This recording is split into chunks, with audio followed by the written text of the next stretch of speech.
Private money, that is money from private individuals. What's that go for, Al? I mean, I've gotten as low as 8%. I've gotten as high as 10% with no points. How do you find rich people, Al? You know, they don't need to be rich. I have the greatest private money story ever. I'm going to tell it right now. Good, it's a good one. So 2007, I buy a Honda from a local Honda dealership. Do you know this dude? From a local Honda dealership. I take my car there to get oil changed. They drive me to Chestnut Hill. It's the same shovel guy. Imagine your grandfather. He's about 80 years old, got a little dirty hat on.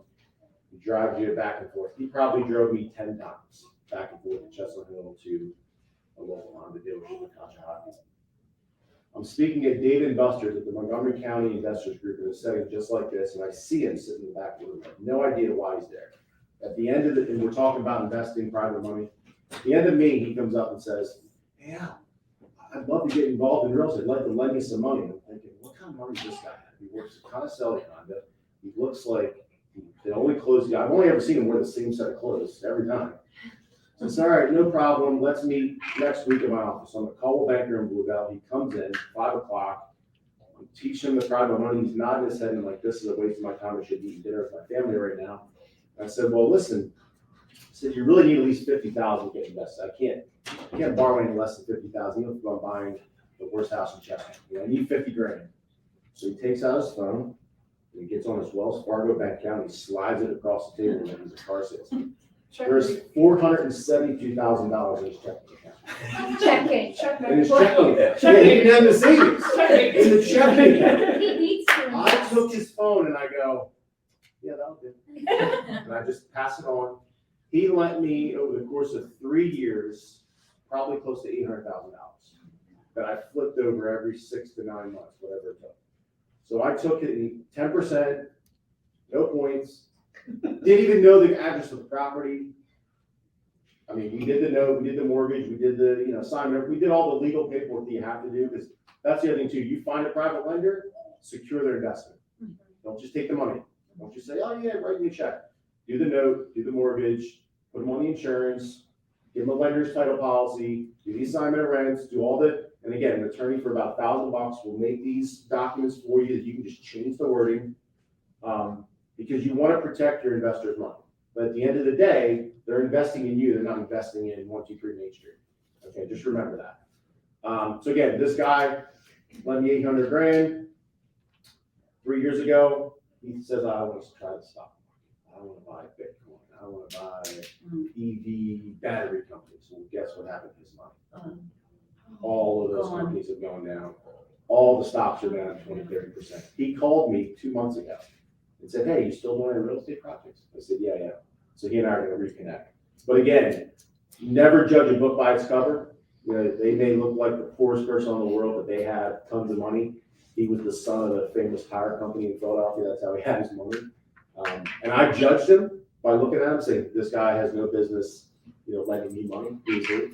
So don't judge a book by its cover. All of my private lenders, you would look at them, none of them you would think are rich people. They're normal people that had 401ks at old jobs that they rolled over into a self-directed IRA. The greatest story I can tell is the last 2 or 3 years, the stock market is going like this. With my investors that borrow 8 to 10%, they're not losing money. And they actually hate when I pay them back because they know they're not making any interest. So they want me to find that next deal. Let's talk about Camel Plan real quick. Yeah, so Camel Plan is a self-directed IRA company. They're a third party, intermediary, whatever you want to call it. So anyone that has a job that they left, and the biggest ones are the pharmaceuticals, the tech companies, when they leave a job, that 401k is with Vanguard or Fidelity or whoever. That money has 2 options. It can stay there or it can go with them. Now, it may go into their current company, they may transfer it to a Vanguard, but they have an option to move it to Camel Plan, which is a self-directed IRA company. And that company allows you to buy anything other than stock, bonds, and mutual funds. So guns, coins, collectibles, real estate, businesses, private notes. I mean, go on their website, they'll tell you all the things that you can buy: trains, cars. I mean, anything that's not a stock, bond, or mutual fund, they allow you to invest your money. I'm not telling people not to invest in the stock market. I invest in the stock market. I think it's a good vehicle, but you've got to have your money in different buckets. And this is what you need to tell people. When you invest with me, It's secured by real estate. It's not secured by a CEO making, bad choices or the economy dumping. It's real estate. It's physical. If I don't do what I say I'm going to do in the note and the mortgage, you can take the property. It's yours because you're the lender. They're like Bank of America. They're like, well, not Bank, Wells Fargo is now, right? They're like the bank. Okay, if you don't do what you say, they can take that property. Wealthy people make money being the bank. If you ask me the ultimate dream for me and my daughter, I told her I'm the bank. She's 14 years old, as a Friday. I said, you want to go to college? Cool. You don't want to go to college? Totally fine. There's a I wanna great, be the great, bank. great book called The Banker's Code. I forget who wrote it. Banker's Code and Wealth Code. Yeah. Banker's Code and Wealth. You guys have come to my classes. I recommend it. It's one of the 6 books or 5 books I recommend. Banker's Code, Wealth Code. When you're the bank, you're in a good position. When you're not the bank, you're always working. I never use the bank's money because I have enough private money where I don't need to go to that option. So I buy it, private money, fix it up, and then cash out refi with the local bank or. Real quick, just quick before we dive in, because you're going somewhere that I want to get the question. Is the reason why you did that way was then you were able to get a 30-year rate on a lot of your deals. Correct. What I did differently is I went to the small bank, put 20% down, got a construction loan, they moved it into a 5-year rate for me, only 5. But I didn't have to go out, my rate was cheaper up front. The thing that we'll see what happens between the two of us over the next couple of years is he's gonna be in a better position than me if the rates stay high, because he locked in a lot of his properties at a low rate. See, you know what I'm saying? Like Yeah. mine are good for 5. Yours are good for what? 30. And you said you're kicking yourself. How many did you lock I in? did 2021 when rates at their low. I did 25 at 4.5% 3-year fixed. And right now you and I are at 7. Seven and a quarter. So. So when you're doing the private investors, do you purchase the property first or do you use the private investors to purchase the I property? use their capital, so I've built a track record where I can get 100% financing. Most of my deals, I'm not putting any of my own money in up front. Maybe 10%, depending on the deal. So yeah, I'm borrowing everything up front, purchase and rehab. Okay. I'm rehabbing the property, getting it stabilized. Stabilized meaning I have a tenant there. Once I have a tenant in place, the bank will refinance me. When you first started, were you doing that as well? When I first started, I went hard money. Okay. because That's everybody goes I had to first. go. Okay. You know, I didn't have a track record. And many of you who don't have a track record, you may have to do a hard money loan, or you may have to deal with a private lender who says, hey, on your first deal, it's gonna be 12%, 13, whatever the case may be until you build that track record. Because remember, when you're new, you're risky. So a lot of private money lenders, believe it or not, will start you out at 15, 16%, 4, 5, 6 points. But then as you get a track record, you might be down to 12 and 2, which is still high. Or you could do like I did, find a rich person and do 50-50. Or you can get JV. So you find someone who wants equity in the deal, you can do it that way as well. And I've done that on some flips. I don't want partners in a round. We look for particularly in the MLS. So I have hot sheets set up on the areas that I want, I mean, I do too. the price range that I want. And I can pretty much know by the first 2 or 3 pictures if it's gonna be a deal that I wanna get involved in. You're gonna start seeing now more REO agents, or there's gonna be more REOs coming out. I've seen, there's a couple, Mary Jo Potts is one. Yeah. Yes, and then there's another Remax, going up flip, I think her name is, or Zane Connors, yeah. So, yeah, Michael Cohen, yeah. There's So- probably like 5 or 8, Barbie, like a big REO. Yeah, get in touch with them and just let them know that you're an investor, let them know the areas you're looking in. You've got to develop relationships. So find the area that you want to work in, find the wholesalers that are working in that area, take them to lunch, take them to coffee, take them out, whatever you got to do, get to know them. Because you want to be one of those first 3 to 5 people, because if you're not, then you're missing out on all the deals. So dive deeper where you're going with it right now. You're about to drop some gold, which that was gold too. Let's go deeper. So tell them what's the deal. So the downfall I find most people is they say, I want to eat food, but they don't say what they want to eat. I want to invest in real estate, but you don't get specific. Like if you notice when Noah came, he's like, listen, here's my deal. I want to walk to the location. I live in Graduate Hospital. There's going to be a little circle around it, right? Now, you're a little bit spread out, but as a coaching tip, I am a little bit too. Yeah. coaching tip, the more specific they can get up front, the more likely a person will bring them a deal. Sure. So I invest in three areas. I invest in South Philly, Brewery Town, Delaware Town. Why? I have no idea. It's just what I did. So Delaware County, I actually know. I met a guy who used to go to the sheriff's sale. He would get five, you know what I mean? Yeah. So he would go to the sheriff's sale. He would get 5 bids. He'd win 5 properties. He'd call me and say, hey, I got 123 Main Street in Sharon Hill. The winning bid was 37 grand. I'll sell it to you for 45. I go look at it. I say, yes. I take his place. He assigns his bid to me. I complete the transaction at the Delaware County Courthouse. Okay. That's how I bought 30 of my 50 some odd properties through him. Okay. Paying him a spread, a wholesale fee, whatever you want to call it, on those deals. So I naturally just got, buried into Delta. The other reason is my property manager, who handles all the problems, lives in Delta. So obviously I want to buy in an area that he can handle. Okay. The city, I started buying in the city because I flipped 35 to 40 properties in South Philly from 2015 to 2019.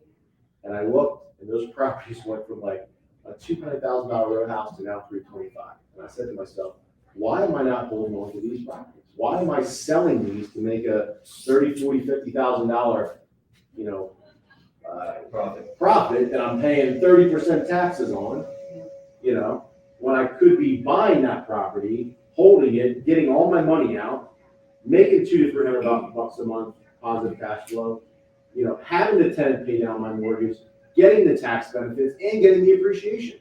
I got 4 benefits over a $35,000 or $40,000 profit on the flip. So I shifted back in 2020 to start holding. I still flip some of them because some of them you can't get your money out or it just makes too much sense. I'm gonna make $100 grand in a flip. I'm gonna sell it. Yeah. I'm not gonna wait 30 years to get that money. Okay. I answer someone's question on flips versus rentals. Yeah. And our answer would be is I need to flip some properties maybe to get cash flow to buy rentals. Maybe buy 70 to buy 2 rentals. Because Al, you said when you hold and rent, you don't like to have a partner. No. So when Except for you're my wife. She's my partner. okay, so when you're waiting, it's only you, so you're not using Yeah. someone else's So I don't cash. have any rentals that are partnerships. Okay. Not yet. Now flips. Not yet. Yeah, that's right. Now flips, I've had partners on flips. I have a couple LLCs that I have, a partner that, again, maybe brought the money, I got the deal and managed the deal. But what I've noticed is that you don't create wealth by selling real estate, you create wealth by doing it. Once you sell it, you gotta do it again. Like I made, 2018, I made $400 and some thousand on flips, more money than I've ever made. How much were you making before real estate? 50 grand? 46,000. But again, once you sell a deal, you gotta do it again. Whereas if I hold it, so I built a new construction in Brewerytown. I sold 2 new constructions and I held. I'm into that property for $235,000. I bought the lot for 30. My construction cost was 205, which is crazy back in 2018. Now that property is worth $445,000. And I still own it. My tenant pays me $2,400 a month. My mortgage payment is $1,382. It's brand new construction. Nothing breaks in it.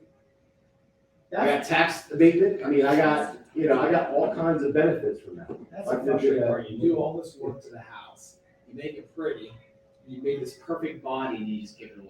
You know what I mean? That's the tough part, right? And I don't have, like somebody asked, like, what's your criteria on a deal? For me, it's emotional. Like, I have deals that I don't make any money on. I'm breaking even on paper, but it's in a great area. I got a really good tenant. The property's gonna go up in value. I get to take a loss on my tax. Like, the government thinks I lose money on the deal. When you and I both know, I don't lose money on the deal. We're They watching think- this right now, Al. Oh, sorry. But I get all the benefits, and I look at this as a 25 to 30 year game where 25 to 30 years, I'll be 68, 70 years old. My hope is that I can sell my real estate portfolio or give it to my kids if they want to and live the way I want to live. That's my goal. So it's not the monthly cash flow. It's none of those things. It's looking at long-term, what does this property do for me? Who here knows what cost segregation bonus depreciation is? Jesus. Whoa. Jesus. Okay, cost, Got one. the short term is cost seg, so if you just want to say cost seg. Cost segregation bonus depreciation. This was put in 2017 under the Trump tax, whatever they call that thing. It ends this year, by the way, 2022. It ended, but you can still do it if you file your tax debt. It allows you to deduct 100% of the depreciation in year one. So I have a friend who did this on 80 properties. He took a $2.8 million deduction that he's now able to carry over. It'll probably last him 70 years. He will pay no federal income tax for 7 or 8 years. He'll get to keep all his money for 7 or 8 years.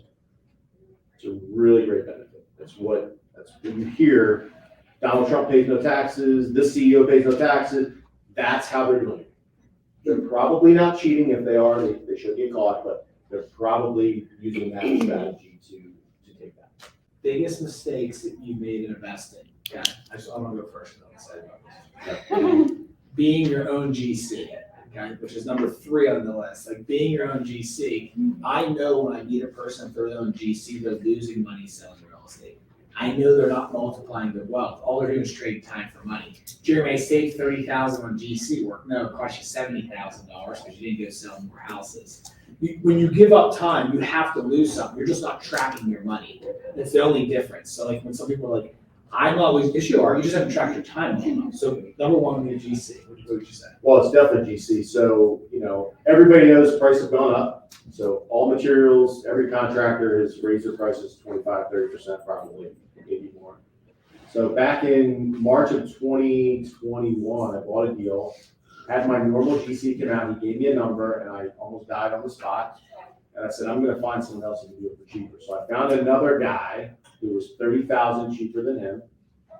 7 months later, I'm not through rough framing yet. Rough framing should take about 6 to 8 weeks tops. I fired him. I get my handyman who does my rental. Hey, I need you to come in and hang the drywall. Well, he's one guy. Took him 7 months to do it. So a deal that I should have been out in 6 to 9 went 17 months. Who was happy? My private lender. I text her on Monday, and she's getting on an airplane to go to Texas. I said, hey, just want to let you know, I closed on my refi. Good news for you, you're getting $32,000 in interest. So my 20 grand, that's a deal, that's 30 grand in, So the deal that because I tried to be cheap, and I tried to cut corners, and I tried to make the numbers work, I should have just paid the 110 grand that he wanted 17 months ago. It would have been done last year. My interest rate would have been lower. My cash out refi would have been 5.5% instead of 7.25%. So see these things, pay for good quality.